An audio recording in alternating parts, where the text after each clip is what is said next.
갈라디아서 6장 11절에서 18절입니다. 바울이 갈라디아서 마지막 부분을 기록하면서 대문자로 이 글을 쓰고 있습니다.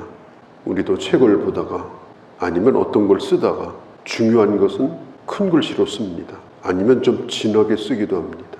그것은 뭘 가리킵니까? 강조하는 거죠. 이건 중요하다는 겁니다. 바울도 갈라디아서 지금 마지막 결론을 맺으면서 그의 마음을 담아가지고 잘 쓴 글씨는 아닐지 모릅니다. 그러나 진심을 담아가지고 큰 글씨로 이 마지막 결론 부분을 기록하고 있는 거예요. 왜 사람들은 할례를 받으려고 하는 걸까? 그리고 유대주의자들은 왜 할례를 받으라고 자꾸 얘기를 하는 걸까? 이방인인 갈라디아 사람들이 할례를 받았던 이유는 12절 끝에 보면 박해를 면하기 위해서였다. 그때 당시는 로마 사회 속에 유대인들이 살고 있었습니다. 로마와 유대인들이 하나가 돼가지고 기독교인들을 핍박을 하는 거예요.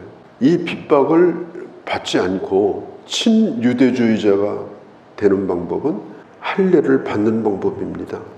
신앙생활 하는데도 편하고 사회생활 하는 것도 편하고 구태여 욕먹을 필요 없고 그냥 적당하게 타협하면서 사는 데는 할례를 받아두는 것이 좋지 않겠는가. 그런 생각을 가지고 할례를 받은 사람들이 있어요. 할례를 강요한 사람들, 할례를 받으라고 자꾸 얘기한 사람들은 왜 그렇게 했느냐. 12절 초반에 보면 이렇게 말합니다. 육체의 모양을 내려하는 자들이 억지로 너희에게 할례를 받게 했다. 그럴듯하게 보이기 위해서, 다른 사람과 좀 다르게 보이기 위해서, 겉으로 보기에 괜찮게 보이기 위해서 할례를 강요한 거예요. 할례는 아무것도 아닙니다.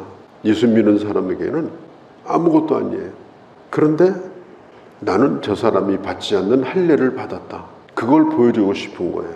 저 사람들이 하지 않은 걸 난 하고 있다. 나에게는 그런 표시가 있다. 나에게는 그런 흔적이 있다. 예수 믿는 사람의 흔적은 할례의 흔적이 아닙니다. 예수 그리스도의 흔적입니다. 나는 17절에 예수의 흔적을 가졌다고. 그런데 이 사람들은 핍박받을 생각은 없었어요. 박해는 피하고 싶었어요. 할례라고 하는 옷을 입고 사람들에게 할례받은 사람으로 인정받고 사람들에게 율법에 충실한 사람들로 보여지고 그렇게 하기를 원한 거예요. 오늘날도 이와 거의 다르지 않습니다. 겉으로 잘 믿는 것처럼 사람들은 보이기를 원해요. 잘 믿는 것처럼 사람들이 나를 봐주기를 원해요. 그래서 남이 안 하던 것도 합니다.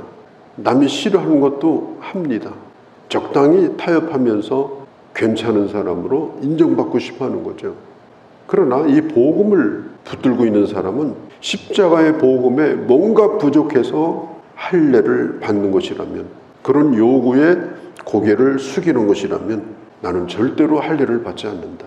그게 대단한 것이라서 안 받는 것이 아니라 주님의 십자가 앞에 장애물을 놓는 거다. 주님의 십자가를 가리는 거다. 복음을 손상시키는 거다. 그 작은 행동이 작은 게 아니다. 비복음적인 것이다. 이걸 생각을 한 거예요. 일제시대 때 신사참배를 한 사람도 있고 안 한 사람도 있어요.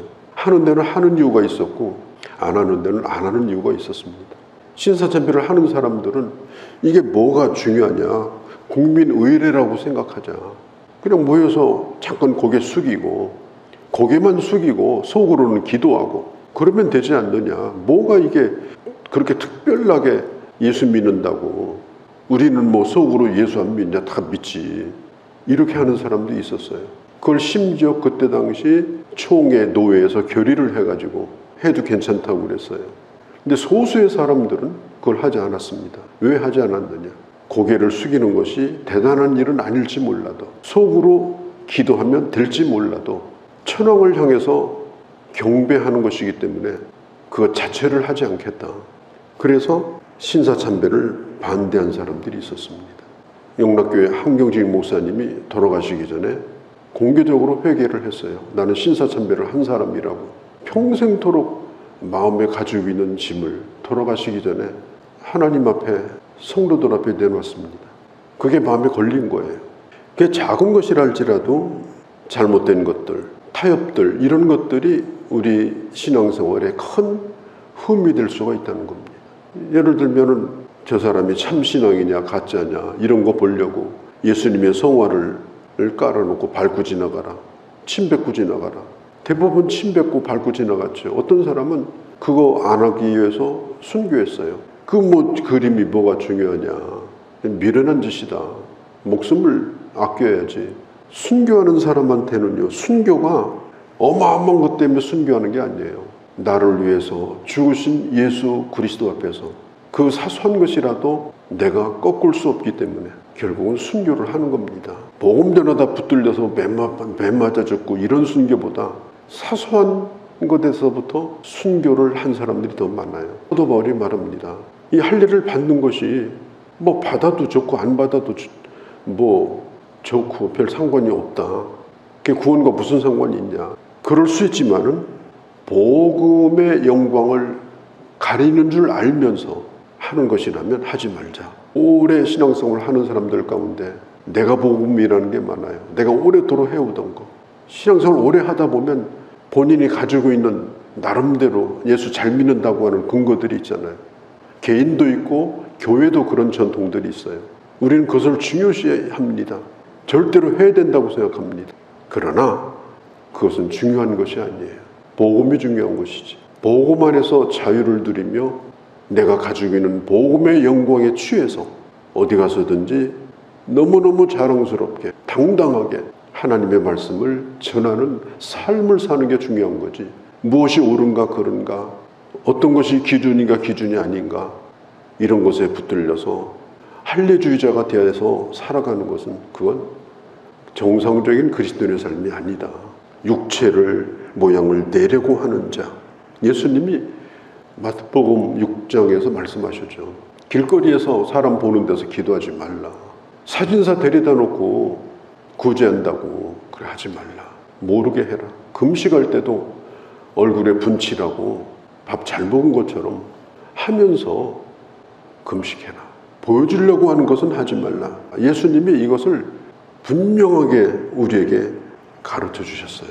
그 대상자가 누구냐? 그때 당시 바리새인들이었습니다. 바리새인들은 11조를 얼마나 철두철미하게 했느냐. 채소도 잎사귀 숫자를 세가지고 콩알도 알맹이 세가지고 철저하게 했어요. 사람들 보면 혀를 내두를 정도예요. 그런데 예수님이 말씀하는 거예요. 그것은 보여주는 거다. 네가 그렇게 하고 있는 걸 사람들이 다 안다면 이미 너는 쇼를 한 거다. 몰라야지. 어떻게 네가 하나님 앞에 한 것을 사람들이 다 알고 있냐. 사람들이 모르고 하나님이 아는 것이 많아야 정상적인 신앙생활이지. 몇 가지 잘한 거 가지고 괜찮은 사람으로 인정받고 산다면 이건 대단히 잘못된 거다. 그러면서 바리새인들의 그런 신앙생활에 대해서 주님이 말씀했어요. 너희는 율법의 가장 중요한 의와 신과 그리고 사랑을 버렸다. 의가 뭡니까? 바른 것이죠. 이는 뭐예요? 사랑이잖아요. 신은 하나님 앞에서 하는 게 신이에요. 그를 믿는 것. 15절에 보면 이렇게 말해요. 우리에게 중요한 게 뭐냐? 생명을 소유하는 것이다. 그 생명이 뭐냐? 거듭난 생명이다. 15절에 말하죠. 오직 새로 지으심을 받은 것만 중요하니라. 너에게 예수 생명이 있는가? 너는 예수 믿고 거듭났는가? 너는 오늘도 새로워지는 하나님의 사람으로 살고 있는가? 지으심을 받은 그 생명이 소중하다. 그걸 귀히 여겨라. 그렇게 성경은 말하고 있습니다. 14절에 잘 알려진 말씀이죠. 내게는 우리 주 예수 그리스도의 십자가 외에 결코 자랑할 것이 없으니 그리스도로 말미암아 세상이 나를 대하여 십자가에 못 박히고 내가 또한 세상에 대하여 그러하니라. 이 14절 말씀은 사도 바울의 사명선언문입니다. 나는 어떻게 살겠다. 사도 바울은 사명선언문이 뭐냐? 나와 십자가를 동시에 자랑하는 일을 하지 않겠다. 나는 오직 십자가만을 자랑하겠다. 이게 바울의 결심이에요. 십자가 외에 그 어떤 것도 거치는 것을 내 앞에 놓지 않겠다. 바울은 자랑할 만한 것이 너무나 많은 사람이에요. 사람들이 고개를 숙일 정도로. 그러나 그런 것들을 쓰레기처럼 버렸습니다. 십자가 앞에서는 그런 것들이 다 오물이었어요. 모든 것이 가치를 다 잃어버려요. 왜냐? 그 십자가는 고린도전서 1장 23절에 있는 것처럼 믿지 않는 사람에게는 미련한 거예요. 그러나 믿는 우리에게는 구원을 주시는 하나님의 능력이고 하나님의 지혜이기 때문에 이걸 깨달은 사람은 십자가를 오직 하나만 귀히 여긴다. 그 어떤 것도 그 앞에 두지 않겠다. 어느 날 굉장히 내가 기분이 나빠요. 자존심이 엄청 상해요. 무시당했다는 거예요. 왜 그럴까요? 주님의 은혜보다 십자가보다 내가 중요하기 때문에 그런 거예요. 내가 더 앞에 있었기 때문에 그런 거예요. 그건 그리스도의 흔적이 아니에요. 내 자존심의 상처를 받은 거지. 오늘 사도 바울이 말하는 건 그런 얘기가 아닙니다. 나와 십자가를 동시에 나는 내놓지 않겠다. 나는 십자가만을 내놓겠다. 나는 복음만 나는 내놓기로 작정한다. 그럼 나는 뭐냐? 14절 뒤에 나는 십자가에 못 박았다. 나는 완전히 죽었다. 그러니까 세상이 나를 어떻게 할 수가 없는 거예요. 나를 이럴 수 있냐 하고 달려드는데 이미 나는 죽은 자이기 때문에 짓밟아도 욕을 해도 내가 살아있지를 않아요. 그러니까 싸울 일이 없어요. 그게 바로 하나님의 사람이다. 사도 바울은 계속 말합니다. 나에게는 그리스도의 흔적이 있다. 예전에 같이 놀던 사람들, 유대인들이죠. 그들하고 사도 바울은 친구였어요. 그들의 앞잡이가 사도 바울이었어요. 그런데 어느 날 바울이 기독교로 전향을 했어요. 그들이 볼 때는 배신자예요. 없애야 되는 타케트 1호가 바로 바울이었어요. 바울이 어마어마한 상처를 많이 받았습니다. 옛날 친구들에게, 옛날에 같이 놀던 사람들에게, 잘 알고 있는 사람들에게. 바울이 왜 할례를 모르겠어요? 바울이 그걸 몰라서 이렇게 할례에 대한 얘기를 하겠습니까?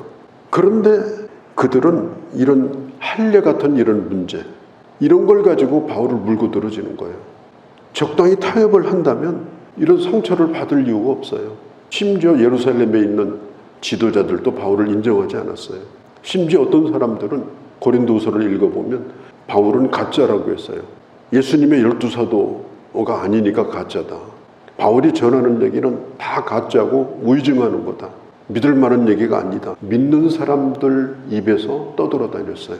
그러니 바울이 그런 사람들을 앞에 놓고 설교하고 말씀 전하는 게 얼마나 힘들고 어렵겠어요. 거기다가 갈라디아서 4장에 보면 몸까지 안 좋아가지고 쓰러지고 숨길 수가 없어요. 이 병이 사람들 보면 혀를 찰 정도로 꼴이 말이 아니에요. 고개를 들 수 없는 정도의 고통스러운 상처가 이 바울에게 있었습니다. 바울은 복음 때문에 그런 오해를 받았어요. 바울이 얘기합니다. 나는 예수 그리스도의 흔적을 피부에다가 뭘 표시하는 그런 할례가 아니고 내 피부 깊숙이 내 정서적으로 내 육체적으로 나는 상처를 받은 사람이다. 고난의 흔적이 되게 있다. 고린도후서 1장과 2장을 읽어보면 네가 그리스도의 사도냐? 내가 고생한 얘기를 해볼까? 내가 이렇게 고생을 했다. 너는 이렇게 고생했니? 내가 자랑하려고 그렇게 하는 것이 아니다. 갈라디아서를 끝내면서 왜 이런 얘기를 하는가? 우리 기독교인들이 가져야 될 흔적은 멋내는 흔적이 아니고요.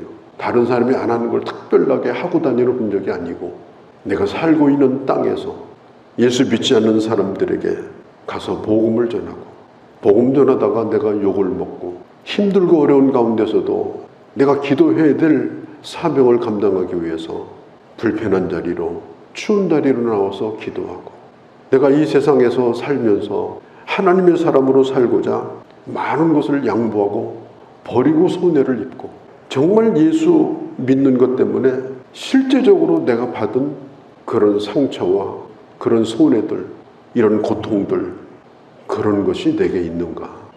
대부분의 사람들은 예수 믿어서 복 받고 잘 되고 나와서 하는 얘기도 다 그런 거예요. 잘 되게 해달라고.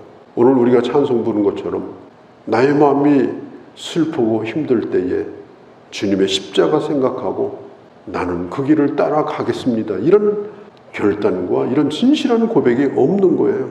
없다 보니까 흔적도 없어요. 사람들 사이에서 받은 상처들, 교회 생활하면서 받은 상처들, 이런 것만 있는 거예요. 흔적, 그게 바로 권위입니다. 교회의 권위는 뭐냐? 직분의 권위가 아니에요. 신앙생활 경력의 권위가 아닙니다. 너는 그리스도의 흔적이 있느냐? 그 흔적은 뭐예요? 희생입니다. 우리 아버지가 우리 어머니가 많이 배워서 내가 그를 존중하는 게 아닙니다. 그가 나를 위해서 희생했기 때문에 내가 무릎을 꿇는 거예요. 교회, 신앙생활 오래 하고 다 부질없는 일이에요.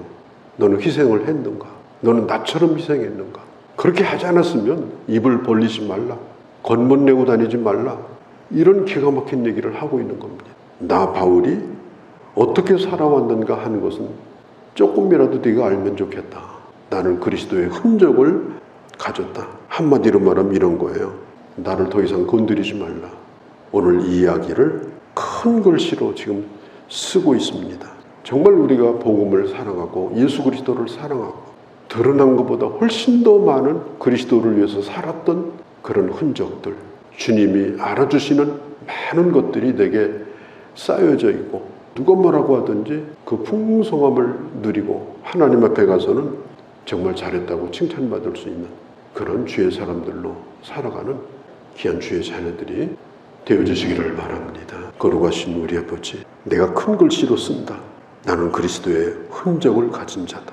어떤 이는 육체의 모양을 내려고, 어떤 이는 박해를 면하려고 할례를 받았지만, 그러나 나는 십자가 앞에 어떤 것도 두지 않겠다. 나는 이미 세상에 대해서 죽은 자니 짓밟아도 핍박받아도 절대로 꿈틀거리거나 대항하지 않겠다. 내 안에 주신 예수의 생명, 그 생명을 전하는 이 복음의 사명, 내가 이것을 위해서 살겠노라고, 나를 더 이상 괴롭게 하지 말라고 그 간절함을 가지고 오늘 외치고 있는 이 바울의 이 외침을 오늘 아침에 저희가 들었습니다.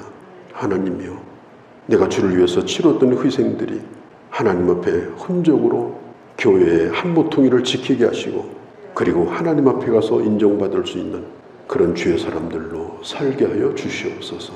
우리 주 예수님의 이름으로 기도하옵나이다. 아멘.